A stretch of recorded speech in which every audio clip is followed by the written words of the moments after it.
Republic day వేడుకల్లో protocol వివాదం చెలరేగింది. రాహుల్ గాంధీ ఖర్గేకు మూడో వరుసలో సీటు కేటాయించారు.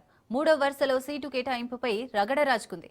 ఇది ముమ్మాటికి ప్రోటోకాల్ ఉల్లంఘనే అంటోంది కాంగ్రెస్. ఉద్దేశపూర్వకంగానే మూడో వరుసలో సీటు కేటాయించారంటున్నారు కాంగ్రెస్ నేతలు. ప్రతిపక్ష నేతకు కేంద్ర మంత్రులకు ఇచ్చే గౌరవం కూడా ఇవ్వడం లేదని కాంగ్రెస్ శ్రేణులు ఆగ్రహం వ్యక్తం చేస్తున్నారు.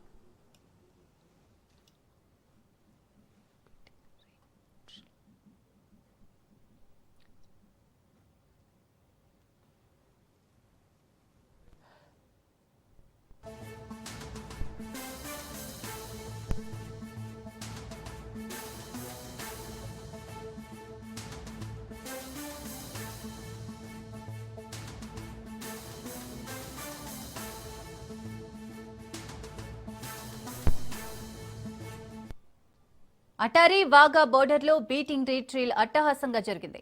భారత్ పాక్ సరిహద్దులో సైనిక విన్యాసాలు ఆకట్టుకున్నాయి. బీటింగ్ రీట్రీల్ చూసేందుకు ప్రజలు భారీ ఎత్తున తరలివచ్చారు. భారత్ మాతాకి జై అంటూ నినాదాలతో అటారీ దద్దరిల్లింది.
కర్నూలు శివారులో కావేరీ ట్రావెల్స్ బస్సు అదుపు తప్పి అవతలి రోడ్డుపైకి దూసుకెళ్లింది.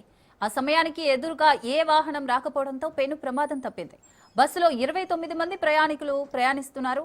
పాండిచ్చేరి నుంచి హైదరాబాద్ కు వెళ్తున్న సమయంలో ఈ ప్రమాదం చోటు చేసుకుంది. మరో బస్సు ద్వారా ప్రయాణికులకు తమ గమ్యానికి చేర్చారు. సమాచారంతో ఘటనా స్థలానికి చేరుకున్న పోలీసులు కేసు చేసి దర్యాప్తు చేస్తున్నారు.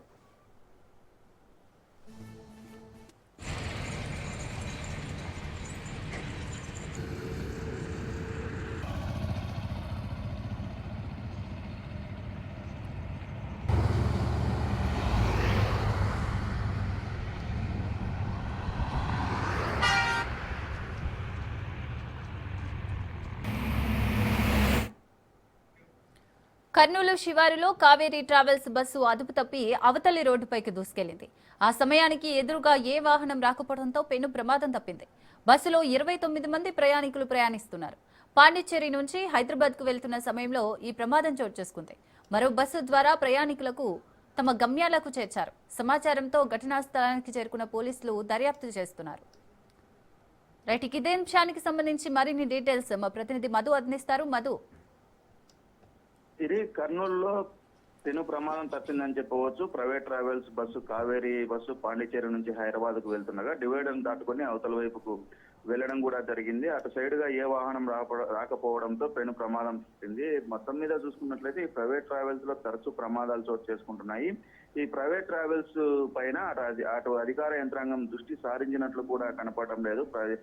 ప్రయాణికుల ప్రాణాలు గాలిలో కలిసిపోతున్నా వీరు పట్టించుకున్న పాపాన పోవడం లేదు. ఏదైతే ట్రావెల్స్ ఉంటుందో ఆ ట్రావెల్స్ కి సంబంధించి డ్రైవర్స్ బస్సులు ఎన్ని బస్సులు ఉన్నాయి, డ్రైవర్స్ ఎంతమంది ఉన్నారు, వారి డ్యూటీ చార్ట్ ఏ విధంగా ఉంది అంటే ఈ రోజు ఒకరు డ్యూటీ చేస్తే నెక్స్ట్ వారికి సెలవు ఇవ్వాల్సి ఉంటుంది. అలా కాకుండా డ్రైవర్స్ యాజమాన్యం ఇద్దరి సమ్మతంతోనే డైలీ మూడు రోజులు కంటిన్యూగా వీళ్ళు డ్యూటీ చేస్తున్నట్లు కూడా ప్రాథమికంగా సమాచారం అందుతుంది. ఈ విధానాన్ని తీసివేసి ఈ రోజు డ్యూటీ చేస్తే రేపు లీవ్ ఇచ్చే విధానంగా అయితే కొంతవరకు డ్రైవర్లు నిద్రమత్తు లేకుండా వాహనాలను ప్రశాంతంగా నడిపే అవకాశం ఉంటుందని కూడా కొంతమంది కో డ్రైవర్స్ చెప్తున్న పరిస్థితి అయితే ఉంది. కానీ 3 రోజులు డ్యూటీ చేసి 6 రోజులు చెరువు తీసుకుంటూ తరచూ ఇలాంటి ప్రమాదాలు జరుగుతూ ఉన్నాయి. ఈ రోజు జరిగిన ప్రమాదంలో 29 మంది ప్రయాణిస్తా ఉన్నారు. వారు దేవుడి దయ వల్ల బయటపడ్డారని కూడా ప్రయాణికులు అంటున్న పరిస్థితి అయితే ఉంది. మొత్తం మీద చూసుకున్నట్లయితే ప్రైవేట్ ట్రావెల్స్ పైన డ్రైవర్స్ డ్యూటీ చార్ట్ పైన ప్రభుత్వం నిఘా ఉంచాలని చెప్పేసి చార్ట్ డ్రైవర్లు చెప్తున్న పరిస్థితి Siri. Right, thank you Madhu.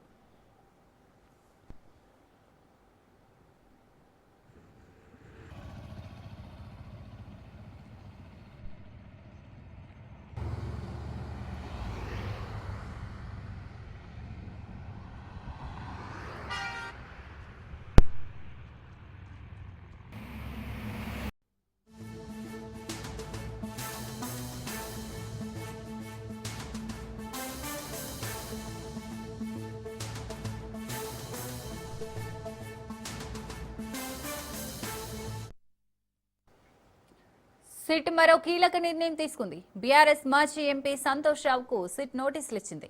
Phone tapping కేసుకు సంబంధించి సంతోష్ కు సిట్ నోటీసులు ఇచ్చింది. ఇవాళ మధ్యాహ్నం 3 గంటలకు విచారణకు రావాలని నోటీసుల్లో పేర్కొంది. ఈ కేసులో ఇప్పటికే కేటీఆర్, హరీష్ రావుకు నోటీసులు జారీ చేసి విచారించగా తాజాగా బీఆర్ఎస్ మాజీ ఎంపీ సంతోష్ కు నోటీసులు ఇచ్చింది. మంగళవారం మధ్యాహ్నం 3 గంటలకు జూబ్లీహిల్స్ పిఎస్ లో విచారణకు హాజరు కావాలని స్పష్టం చేసింది. సిఆర్పిసి 160 కింద నోటీసులు ఇచ్చింది. సిట్ నోటీసులపై సంతోష్ రావు స్పందించారు. సిట్ విచారణకు హాజరై పోలీసులు అడిగే ప్రశ్నలకు సమాధానం ఇస్తానన్నారు సంతోష్ రావు.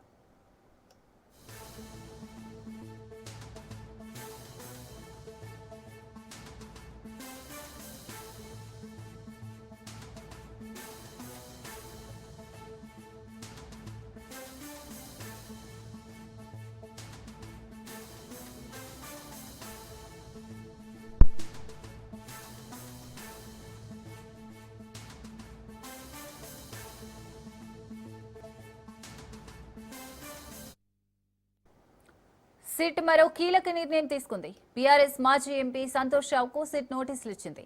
ఫోన్ ట్యాపింగ్ కేసుకు సంబంధించి సంతోష్ కు సిట్ నోటీసులు ఇచ్చింది. ఇవాళ మధ్యాహ్నం 3 గంటలకు విచారణకు రావాలని నోటీసుల్లో పేర్కొంది. ఈ కేసులో ఇప్పటికే కేటీఆర్, హరీష్ రావుకు నోటీసులు జారీ చేసి విచారించగా తాజాగా బీఆర్ఎస్ మాజీ ఎంపీ సంతోష్ కు నోటీసులు ఇచ్చింది. మంగళవారం మధ్యాహ్నం 3 గంటలకు జూబ్లీహిల్స్ పిఎస్ లో విచారణకు హాజరు కావాలని స్పష్టం చేసింది. సిఆర్పిసి 160 కింద నోటీసులు ఇచ్చింది. సిట్ నోటీసులపై సంతోష్ రావు స్పందించారు. సిట్ విచారణకు హాజరై పోలీసులు అడిగే ప్రశ్నలకు సమాధానం ఇస్తానన్నారు సంతోష్ రావు.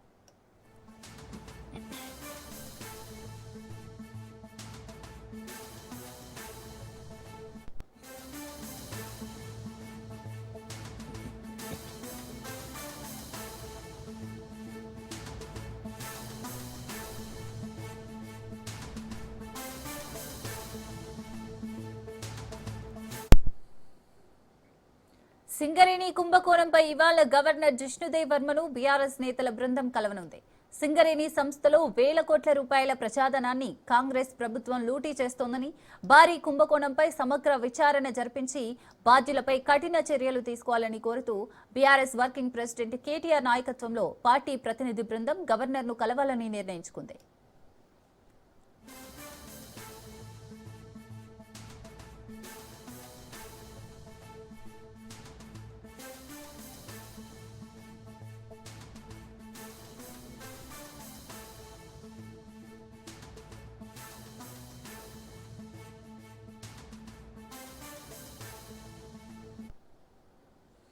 సింగరేణిలో జరిగిన అవినీతికి సంబంధించిన పూర్తి ఆధారాలు, లోతైన వివరాలతో కూడిన సమగ్ర నివేదికను బీఆర్ఎస్ నేతలు గవర్నర్కు సమర్పించనున్నారు. సింగరేణి వంటి ప్రతిష్టాత్మక సంస్థలో జరిగిన భారీ కుంభకోణంలో సీఎం, డిప్యూటీ సీఎం, మంత్రులు నేరుగా భాగస్వాములయ్యారని పార్టీ ఆరోపిస్తోంది.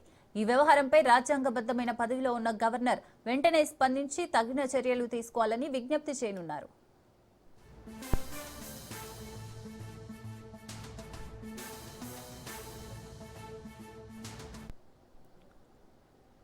సింగరేణి కుంభకోణంపై సమగ్ర విచారణ జరిపి బాధ్యులపై కఠిన చర్యలు తీసుకోవాలని బీఆర్ఎస్ డిమాండ్ చేయనుంది. సింగరేణి కుంభకోణంలో సీఎం రేవంత్, డిప్యూటీ సీఎం బట్టి విక్రమార్క మంత్రుల పాత్రపై ఫిర్యాదు చేయనుంది బీఆర్ఎస్ బృందం.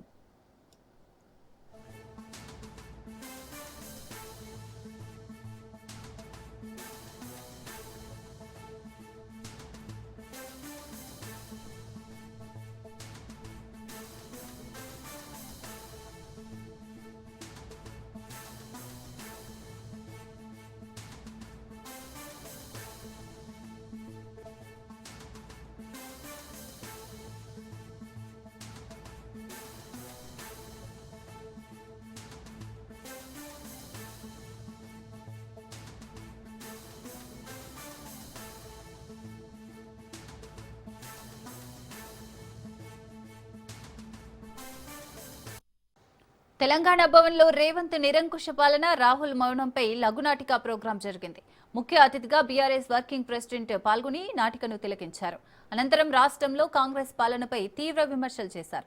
ఈ నాటిక ద్వారా విద్యార్థుల సత్తా ఏంటో రేవంత్ రెడ్డికి, రాహుల్ గాంధీకి చూయించారని కేటీఆర్ అన్నారు. దేశంలో బీజేపీ, కాంగ్రెస్ పార్టీలు కలిసి రాజ్యాంగాన్ని తుంగలో తొక్కుతున్నారని ఆరోపించారు. తెలంగాణ సాధించడం అంటే దానికి కారణం డాక్టర్ బిఆర్ అంబేద్కర్ అని, బోధించు, సమీకరించు, పోరాడు అని నినాదాన్ని ఆకలింపు చేసుకున్న నాయకుడు కేసీఆర్ అని కేటీఆర్ తెలిపారు.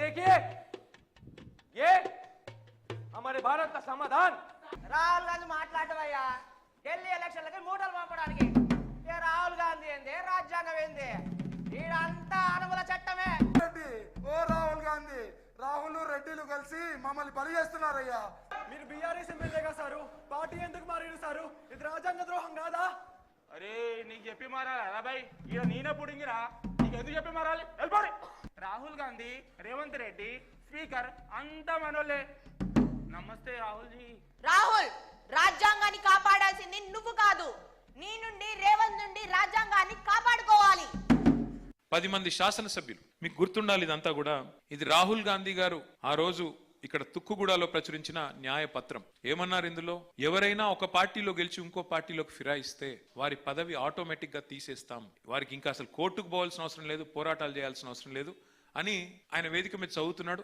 ఆయన వెనకాలనే మా పార్టీ నుంచి 2-3 పార్టీ మారిన వాళ్ళు ఆయన వెనకాల కూర్చున్నారు రాహుల్ గాంధీ యొక్క ద్వంద్వ ప్రమాణాలు రాహుల్ గాంధీ యొక్క డబుల్ స్టాండర్డ్స్ కాంగ్రెస్ యొక్క దుర్మార్గమైన వైఖరికి ఒక ఉదాహరణ ఈ న్యాయపత్రం దీని పేరు వాళ్ళ అన్యాయపత్రం అని మార్చుకుంటే అయిపోతుంది న్యాయపత్రం లేదు నేతి బీరకాయలు ఎంత నెయ్యి ఉన్నదో న్యాయపత్రంలో గంతే న్యాయం ఉన్నది అట్లాగే మీరు చూశారు నిన్నగాక మొన్న రేవంత్ రెడ్డి గారు ముఖ్యమంత్రిగా మాట్లాడాల్సిన వ్యక్తి ఒక బహిరంగ సభలో పిలుపిస్తున్నాడు ఒక ప్రధాన ప్రతిపక్ష పార్టీ యొక్క జెండా గద్దెలను కూల్చేయండి అని పిలుపునిస్తున్నాడు ఇది రాజ్యాంగ హననం కాదా ఇది రాజ్యాంగ విలువల పతనానికి నిదర్శనం కాదా ఏ వ్యక్తి అయితే ముఖ్యమంత్రిగా ఉన్నాడో ఏ వ్యక్తి హోంమంత్రిగా ఉన్నాడో ఏ వ్యక్తి అయితే శాంతి భద్రతలను పరిరక్షించాలో జెండా గద్దెలను కూల్చేయండి అని పిలిపిస్తున్నాడంటే ఇది శాంతి భద్రతలను అదే విధంగా రాజ్యాంగ విలువలను పాతి పెట్టడం కాదా అని నేను అడుగుతా ఉన్నా ప్రశ్నించే గొంతులను ఇవాళ వారి మీద అక్రమ కేసులు పెట్టి గొంతు నిలిమే ప్రయత్నం చేయడం చివరికి 4th ఎస్టేట్ గా పిలుచుకునే ప్రజాస్వామిక దేశంలో 4th ఎస్టేట్ గా పిలుచుకుంటాం మన జర్నలిస్ట్ సోదరులని వారు తెలంగాణ ఉద్యమంలో కూడా మనతో పాటు కలిసి నడిచిన సోదరులు వారిని వాళ్ళ టెర్రరిస్టుల మాదిరిగా గుంజుకపోయి ఏ మంత్రి పేరు చెప్పలేదు ఏ అధికారి పేరు చెప్పకుండా ఏదో కథనం వస్తే అది యాజమాన్యాన్ని ప్రశ్నించాల్సింది పోయి ఇవాళ జర్నలిస్టులను టెర్రరిస్టుల లాగా అరెస్ట్ చేసే రోజులు వచ్చినాయంటే ఇది రాజ్యాంగ విలువల హననం కాదా వారిని నేను కోరేది జర్నలిస్ట్ మిత్రులను కూడా అబద్ధపు హామీలతో గద్దెనెక్కి మహిళలను నిరుద్యోగులను రైతులను వృద్ధులను అందరినీ మోసం చేసి డిక్లరేషన్ల పేరిట ఎస్సీ ఎస్టీ డిక్లరేషన్ అని చెప్పి దళితులను గిరిజనులను మోసం చేసి బీసీ డిక్లరేషన్ అని బీసీలను మోసం చేసి రైతు డిక్లరేషన్ అని రైతులను మోసం చేసి యువజన డిక్లరేషన్ అని చెప్పి రాయలసీమ ప్రాంతాన్ని టూరిజం రంగంలో అత్యున్నత స్థాయికి తీసుకెళ్లడమే లక్ష్యంగా ప్రభుత్వం పనిచేస్తోందని మంత్రి కందుల దుర్గేష్ అన్నారు. తిరుపతి జిల్లా రైల్వే కోడూరులో పర్యటించిన ఆయన గండికోట ఉత్సవాలు ప్రపంచ స్థాయిలో విజయవంతంగా నిర్వహించామని, ఇది రాష్ట్రానికి గర్వకారణమని అన్నారు. శ్రీకాళహస్తి, శ్రీశైలం, గండికోట వంటి ప్రముఖ పర్యాటక ప్రాంతాలను మరింత అభివృద్ధి చేసి అంతర్జాతీయ స్థాయిలో గుర్తింపు తీసుకువస్తామని స్పష్టం చేశారు.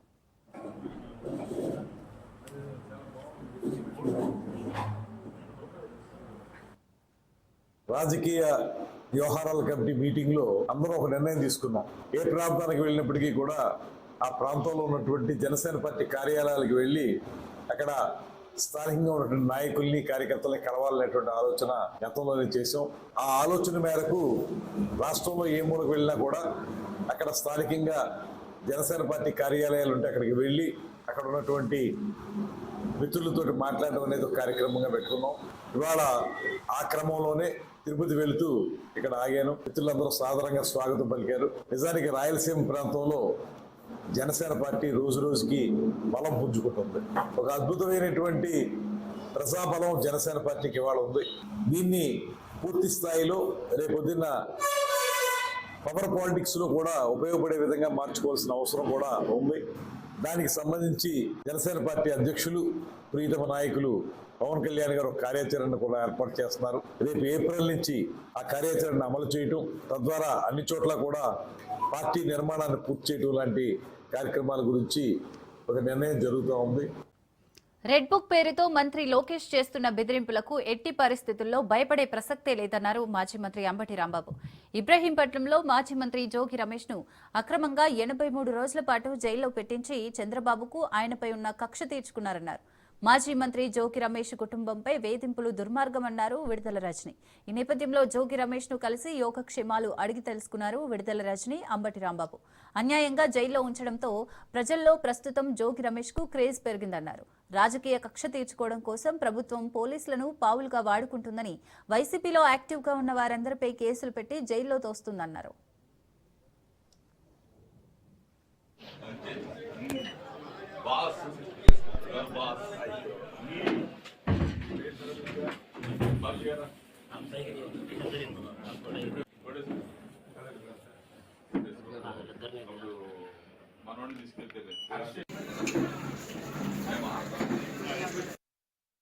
ఎక్స్ మినిస్టర్ యోగి రమేష్ అన్నను అన్యాయంగా, అక్రమంగా లేని కేసులు సృష్టించి, లేని లిక్కర్ అంశాన్ని సృష్టించి, దాన్ని తయారు చేసి, దాన్ని కుక్ చేసి, దాన్ని జోగి రమేష్ అన్న చుట్టూ తిప్పి ఆయన్ని అక్రమంగా అరెస్టు చేసి 83 రోజులు మరి జైల్లో ఏ విధంగా నిర్బంధించారో రాష్ట్ర ప్రజలందరూ కూడా చూస్తాం.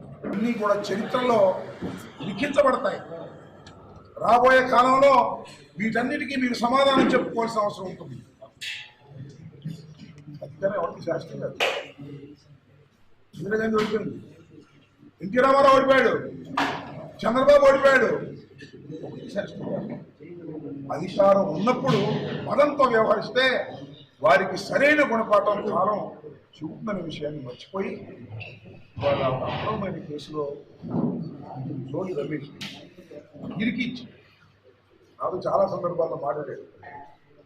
చెప్పా, దీనికి వెళ్ళమాట మొట్టమొదటి తీసుకుని అరెస్ట్ అయిపో, 2 నెలలు 3 నెలలు ఉంటే అప్పుడు చంద్రబాబు ఆనందం వస్తుంది, నువ్వు బెయిల్ తెచ్చినాడు ఇంకో కేసు పెడతాడు, అట్లాగే బెయిల్ తెచ్చినాడు ఇంకో కేసు పెట్టాడు. పాల్చుకుంటాడు ఏంటి, ఏదైనా సరే జోగి రమేష్ లోపలేశారు అంతే. ప్రముఖ సినీ నటులు మురళీమోహన్, రాజేంద్ర ప్రసాద్లు పద్మశ్రీ పురస్కారాలకు ఎంపికయ్యారు.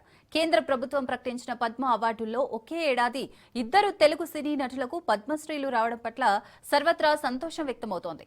ఈ గౌరవం తెలుగు సినీ పరిశ్రమకు, సాంస్కృతిక రంగానికి గర్వకారణంగా నిలిచింది. ఈ ఆనందాన్ని మెగాస్టార్ చిరంజీవి మరింత ప్రత్యేకంగా మార్చారు.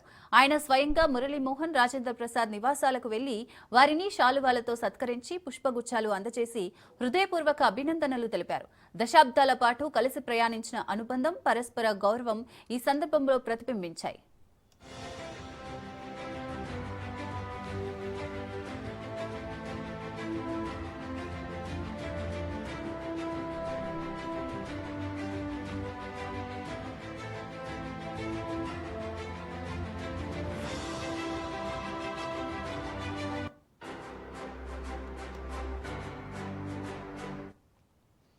తనకు పద్మశ్రీ పురస్కారం దక్కడంపై సీనియర్ నటుడు మాజీ ఎంపీ మాగంటి మురళీమోహన్ హర్షం వ్యక్తం చేశారు. ఎన్నో సంవత్సరాలుగా ఎదురు చూసిన పద్మ అవార్డు ఇప్పుడు వచ్చిందన్నారు.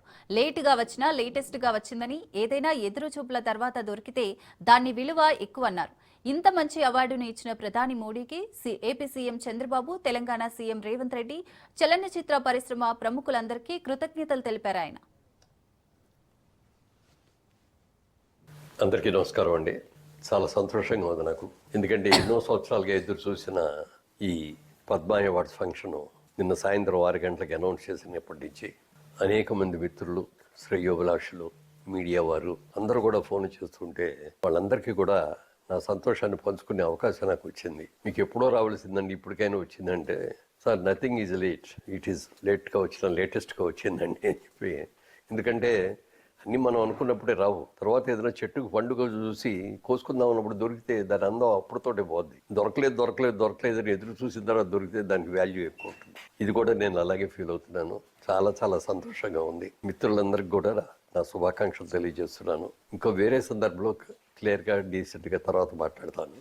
ఇంత మంచి అవార్డు వచ్చినందుకు ఇచ్చినటువంటి నరేంద్ర మోడీ గారి, ప్రధానమంత్రి నరేంద్ర మోడీ గారికి, అలాగే ఆంధ్రప్రదేశ్ ముఖ్యమంత్రి చంద్రబాబు నాయుడు గారికి, తెలంగాణ రాష్ట్ర ముఖ్యమంత్రి రేవంత్ రెడ్డి గారికి, అలాగే మా చలనచిత్ర పరిశ్రమలో ఉన్న అందరి ప్రముఖులకి, అందరి సహకారంతో, అలాగే అందరి పాత్రికేయ మిత్రులతోటి వాళ్ళందరికీ కూడా నా హృదయపూర్వకంగా నా శుభాకాంక్షలు తెలియజేస్తున్నాను. ఈ అవార్డు అందుకున్న తర్వాత తప్పక ఒకసారి మళ్ళీ డీటెయిల్డ్గా మళ్ళీ అప్పుడు ప్రెస్ మీట్ పెట్టుకొని చెప్తాను. Thank you. అందరికీ నమస్కారం. ప్రభుత్వం పద్మశ్రీ పురస్కారాన్ని ప్రకటించడం తన జీవితంలో మర్చిపోలేని రోజు అన్నారు రాజేంద్ర ప్రసాద్. ఈ గౌరవం కేవలం తనకు మాత్రమే దక్కింది అనుకోవడం లేదన్నారు. ఇది తెలుగు హాస్యానికి, వినోదాన్ని కోరుకునే సామాన్య ప్రేక్షకుడికి దక్కిన గౌరవంగా భావిస్తున్నానన్నారు. కళలను గౌరవించి తనను ఈ పురస్కారానికి ఎంపిక చేసి కేంద్ర ప్రభుత్వానికి, జ్యూరీ సభ్యులకు హృదయపూర్వక ధన్యవాదాలు తెలిపారు రాజేంద్ర ప్రసాద్. నా ప్రాణానికి ప్రాణమైన తెలుగు ప్రేక్షక దేవుళ్ళందరికీ నమస్కారం. ఈరోజు నా జీవితంలో ఎంతో సంతోషకరమైన రోజు. భారత ప్రభుత్వం నాకు పద్మశ్రీ పురస్కారాన్ని ప్రకటించిందని తెలిసినప్పటి నుంచి నా కళ్ళు ఆనందంతో నిండిపోయాయి. ఒక నటుడిని గుర్తించి ఇంతటి గొప్ప గౌరవాన్ని అందించిన భారత ప్రభుత్వానికి నా శిరస్సు వంచి నమస్కరిస్తున్నాను. అలాగే నా పేరుని ఈ పురస్కారానికి సిఫార్సు చేసిన ఆంధ్రప్రదేశ్ ప్రభుత్వానికి, పెద్దలందరికీ నా ప్రత్యేక కృతజ్ఞతలు. కానీ నిజం చెప్పాలంటే ఈ అవార్డు నాది కాదు, మీది. 48 ఏళ్లుగా నన్ను ఒక నటుడిగా మాత్రమే కాకుండా మీ ఇంట్లో ఒక మనిషిగా, మీలో ఒకడిగా గుండెల్లో పెట్టుకుని చూసుకుంటున్నారు. నేను నవ్వించినా ఏడిపించినా మా రాజేంద్ర ప్రసాద్ అని మీరు చూపించిన ఆప్యాయత నాకు దక్కిన నిజమైన అదృష్టం. ఆ ప్రేమే ఈ రోజు నన్ను ఇక్కడ దాకా నడిపించింది. 2 తెలుగు రాష్ట్రాల ప్రజలు నన్ను సొంత బిడ్డలాగా ఆదరించారు. మీ రుణం ఈ జన్మలో తీర్చుకోలేను. నాతో పాటు ఈ ఏడాది పద్మ పురస్కారాలు అందుకుంటున్న దేశంలోని మహానుభావులందరికీ నా శుభాకాంక్షలు తెలియజేస్తున్నాను. మీ ఆశీస్సులు ఎప్పుడూ నా మీద ఇలాగే ఉండాలి. బ్రతికున్నంత వరకు సర్వదా మీ రాజేంద్ర ప్రసాద్. తెలంగాణ కుంభమేళాగా ప్రసిద్ధిగాంచిన మేడారం సమ్మక్క సారలమ్మ జాతర ఏర్పాట్లను ప్రభుత్వం ఎంతో ప్రతిష్టాత్మకంగా తీసుకుంది. ఈసారి జాతర ఏర్పాట్లతో అంతర్జాతీయ వేదికగా మారనుంది. ఖండాంతరాల అవతలి నుంచి వచ్చిన న్యూజిలాండ్, మావోరి, గిరిజన ప్రతినిధులు మేడారాన్ని సందర్శించి తమ విశిష్ట సాంప్రదాయాలతో వనదేవతలకు నీరాజనాలు పలికారు. రేపటి నుంచి ప్రారంభం కానున్న మహాజాతరకు ముందు అంతర్జాతీయ సాంస్కృతిక మార్పిడి ప్రత్యేక ఆకర్షణగా నిలిచింది. మేడారం గద్దెల ప్రాంగణంలో మావోరి తెగవారి సాంప్రదాయ నృత్యమైన హాకా నృత్యాన్ని ప్రదర్శించారు. వారితో కలిసి మంత్రి సీతక్క స్వయంగా నృత్యం చేసి ఉత్సాహాన్ని పెంచారు. ఆదివాసీ సంస్కృతికి దేశ సరిహద్దులు, భాషలు అడ్డు కావని, ప్రపంచంలోని ఎక్కడైనా ఆదివాసీలు అడవి, ప్రకృతి మీదే ఆధారపడి జీవనం సాగిస్తున్నారని మంత్రి సీతక్క అన్నారు. బంగారం, వనదేవతల ప్రసాదాన్ని అందజేసి మావోరి తెగ ప్రతినిధులను సన్మానించారు.